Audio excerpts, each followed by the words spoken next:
जनता से समाज नहीं बनाएंगे तो आने वाला समय व्यापक उलगुलान की ओर बढ़ेंगे और सत्ता आएगी 2029 में वोट कन्वर्ट करने का भी हम लोग काम करेंगे। सुरेश सिंह बेसरा उन्होंने भी ये किया है। जेल कैंप की तरफ से भी हम लोगों को समर्थन मिला है और भी कई राजनीतिक पार्टियों की तरफ से। आदिवासी समाज है जो आपको राज सिंहासन पर बैठाया है और यही आदिवासी समाज एक दिन आपको राज सिंहासन से उतारने का कार्य करेगा। शराब का ठेका खुलेगा तो कितने लोगों को रोजगार मिलेगा, आप बता दीजिए। मैं मीडिया वालों से ही पूछना चाहती हूँ। नहीं, सरकार नहीं, कितने लोगों को रोजगार मिलेगा? नहीं, सरकार कह रही है, लेकिन कितने लोगों को मिलेगा रोजगार? जो दुकान खोलेंगे, जो लाइसेंसी दुकान खोलेंगे, बस एक परिवार को वहाँ पर रोजगार मिलेगा। बाकी लोगों की जमीनें छीने जाएंगी। लोग शराब में धूत होकर अपनी जमीनों को दलालों के हाथों में सौंपते जाएंगे। जिस तरह से तमाम झारखंड बंद का ऐलान जो है आदिवासी समाज के बैनर तले हो रहा है, जिस तरह से जो है लगातार झारखंड की राजधानी रांची में जो रेम का मामला था वो कहीं ना कहीं वो मुद्दा जो है कभी शांत होने का कगार पे है ही नहीं। साथ ही जो है झारखंड सरकार ने एक शराब नीति लाई है जिसको लेकर भी जो है आदिवासी समाज विरोध कर रहे हैं। रांची के अलग अलग चौक चौराहा पे रहकर आपको हम ये पूरी खबर को दिखाने का कोशिश कर रहे हैं कि आज का जो बंदी रहा किस तरह से रहा। क्या आज झारखंड बंद करने के लिए निकले हैं क्योंकि आदिवासी की आवाज़, मूलवासी की आवाज़ पर चर्चाएं नहीं हो रही है। आप आदिवासियों के रेम का मामला को स्लम टोली में देखिए। दूसरी बात, पेशा कानून पर जो है बहसें नहीं हो रही है, स्थानीय नियोजन नीति पर नहीं हो रही है।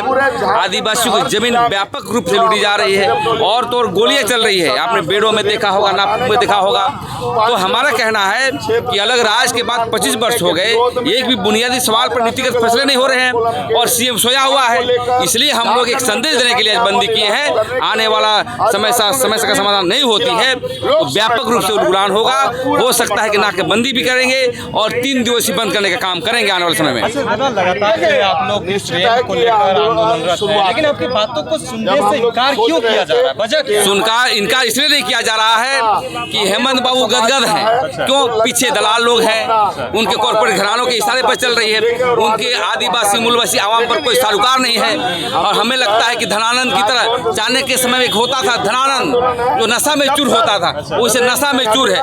इसलिए लोकतंत्र में बातें सुनी जाती है, समाज बनाया जाता है। यदि आप जनता से समाज नहीं बनाएंगे तो आने वाला समय व्यापक उलगुलान की ओर बढ़ेंगे और सत्ता आएगी 2029 में वोट कन्वर्ट करने का भी हम लोग काम करेंगे। अबुआ सरकार में ये सब आदिवासियों क्यों झेलना पड़ रहा है? अबुआ सरकार तो है, लेकिन विचारों से लेस नहीं है।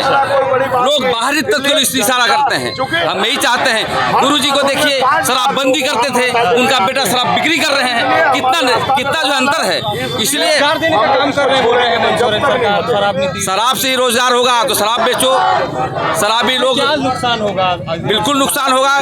तो आदिवासी की डेमोग्राफी चेंज होगी, लोग मरेंगे। अभी कुपोषण के शिकार होकर मर रहे हैं। इसलिए ये आंदोलन रुकेगी नहीं। आने वाला समय में देख लीजिएगा, व्यापक जनता के बीच जाकर के बताएंगे और सरकार का एक्सपोज भी करने का काम करेंगे। झारखंड बंदी का असर किस तरह से रहा इस बार? पूरी डेमोक्रेटिक, कोई तोड़ फोड़ नहीं, मैसेज देने का काम कर रहे हैं और हर जगह चौक चौराहे पर जनता उतरी। बंद के बाद आगे की रणनीति क्या होगी? बंद के बाद ही रणनीति होगा। बातें नहीं मानी गई तो 3 दिवसीय बंद, नाकेबंदी और जनता के बीच जाके यहाँ के नेताओं का एक्सपोज करने का हम लोग काम करेंगे। वहीं पर जुड़ा करके नाचने का काम करते हैं, मांदर बजाने का काम करते हैं, तो सिर्फ फोटो के लिए करते हैं क्या? आप भी इसी आदिवासी समाज से आते हैं। जब डीपीआर बन रहा था आपको पता नहीं था क्या? आपको सब पता था, लेकिन चूंकि आप बहुत स्वार्थी हैं, आपको जनता के हित से कुछ लेना देना नहीं, आदिवासी हित से कोई लेना देना नहीं है। इसलिए आज भी आप हम सारे आदिवासियों की आवाज को अनसुना कर रहे हैं।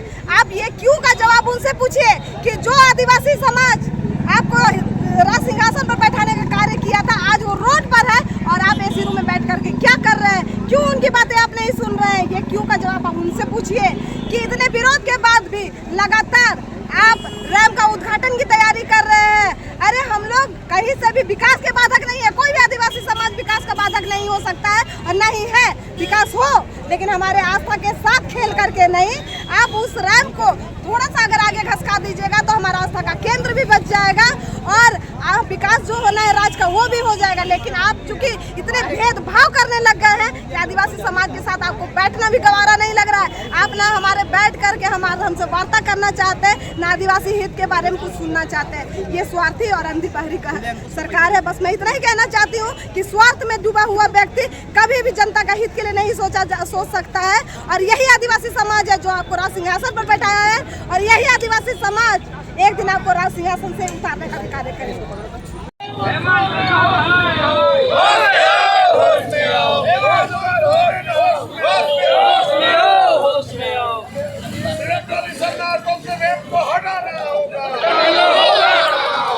आज जो है आप लोग तमाम आदिवासी संगठन के लोग और आदिवासी जो भी लोग हैं सब सड़कों पर उतरकर झारखंड बंदी का ऐलान किए। कैसा असर रहा और किस तरह से अपनी मांगों को रख पाएं या नहीं? देखिए, असर बहुत ज़बरदस्त है और सभी दुकानदार संघों ने समर्थन किया और अपनी अपनी दुकानों को बंद रखा है। हमें बहुत खुशी है कि सब लोग समर्थन कर रहे हैं, पूरे झारखंड के लोग समर्थन कर रहे हैं आदिवासी संगठनों के इस बंदी के आह्वान को। और आप लोग लगातार देख रहे हैं कि सबुआ सरकार में ज़मीन की लूट लगातार बढ़ती जा रही है। ज़मीन दलाल तो हावी है ही, साथ ही साथ सरकारी तौर पर भी बिना ग्राम सभा के सहमति के आप देखिए नगड़ी की ज़मीन लूटी जा रही है। टाटीसिलवे में रेलवे के लिए अधिग्रहण किया जा रहा है, कुदलोंग में रेलवे के लिए अधिग्रहण किया जा रहा है। यानी यहाँ पर कानून को भी सारे कानूनों को धत्ता बताते हुए यहाँ पर ज़मीनों का अधिग्रहण किया जा रहा है। पेशा कानून को, जबकि हाईकोर्ट का आदेश है, उसको आज तक लागू नहीं किया जा रहा है। जहाँ पर ग्राम सभा को शक्तियाँ मिलनी चाहिए, वहाँ आप बिना पेशा कानून लागू किए हुए आप यहाँ पर देख रहे हैं कि शराब नीति जैसे कानून बनाए जा रहे हैं, जो आदिवासी इलाकों में शराब की दुकानों का ठेका खोला जाएगा, तो इसे आदिवासी समाज कतई बर्दाश्त नहीं करेगा। हमारी धार्मिक, सामाजिक, भूंयरीपन, सारे ज़मीनों का लूट बढ़ा हुआ है। तो इसी को लेकर, सारे मुद्दों को लेकर आज झारखंड बंद का आह्वान किया गया। शराब नीति का आप लोग विरोध कर रहे हैं, सरकार तो कह रही है कि हम रोजगार देंगे उस जगह पे, आप लोग पिछड़े हुए हैं, इसलिए शराब नीति की वजह से जो है आपको जगह जगह। अच्छा, शराब का ठेका खुलेगा तो कितने लोगों को रोजगार मिलेगा, आप बता दीजिए। मैं मीडिया वालों से ही पूछना चाहती हूँ। नहीं, सरकार नहीं, कितने लोगों को रोजगार मिलेगा? नहीं, सरकार कह रही है, लेकिन कितने लोगों को मिलेगा रोजगार? जो दुकान खोलेंगे, जो लाइसेंसी दुकान खोलेंगे, बस एक परिवार को वहाँ पर रोजगार मिलेगा। बाकी लोगों की ज़मीनें छीनी जाएंगी। लोग शराब में धूत होकर अपनी ज़मीनों को दलालों के हाथों में सौंपते जाएंगे या लुटाते जाएंगे। तो इस तरह से शराब पी पी कर लोगों की मौत होती रहेंगी। हमारे युवा साथी जो है शराब पी पी कर अपनी गाड़ियों में लगातार आप लोग देख रहे हैं कि एक्सीडेंट से बाप के मरने से पहले बच्चा मर जाता है। तो इस तरह की घटनाएं, मतलब समाज को, आदिवासियों को ख़त्म करने का पूरा समूल यहाँ पर नष्ट करने का साजिश किया जा रहा है। अच्छा दीदी, एक चीज़ से, जैसे कि आप लोग आदिवासी समाज के द्वारा ये बंदी बुलाए थे, तो इस बंदी में किन किन क्षेत्रीय नेताओं का है या पार्टियों ने आपको समर्थन किया कि नहीं किया? देखिए, आजसू के तरफ से हम लोगों को पेपर के माध्यम से पता चला कि आजसू पार्टी ने समर्थन किया है। सामाजिक अगुवा है सुरेश सिंह बेसरा, उन्होंने भी ये किया है। जेल कैम्प की तरफ से भी हम लोगों को समर्थन मिला है और भी कई राजनीतिक पार्टियों की तरफ से समर्थन दिया गया है। एक और आदिवासी समाज सड़क पर है और दूसरी ओर रैंप का उद्घाटन की तैयारी किया जा रहा है, क्या कहिएगा? देखिए, रैंप का उद्घाटन, अब सरकार ने बंदूक की नोक पर अगर रैंप का निर्माण किया है तो उद्घाटन भी करेगी बंदूक की नोक पर, सारे तरफ फोर्स लगाकर, क्योंकि ऐसे भी सरकार हम लोगों से डरी हुई है। इसलिए हर बार हर जगह फोर्स लगाकर किया जाता है, बंदूक की नोक पे किया जाता है और उद्घाटन भी बंदूक की नोक पर ही किया जाएगा, हम लोग सभी जानते हैं। तो इसको रोक पाना संभव नहीं है, लेकिन जिस दिन उद्घाटन होगा उसे आदिवासी समाज उस दिन को काला दिवस के रूप में प्रत्येक वर्ष मनाएगा। क्या आप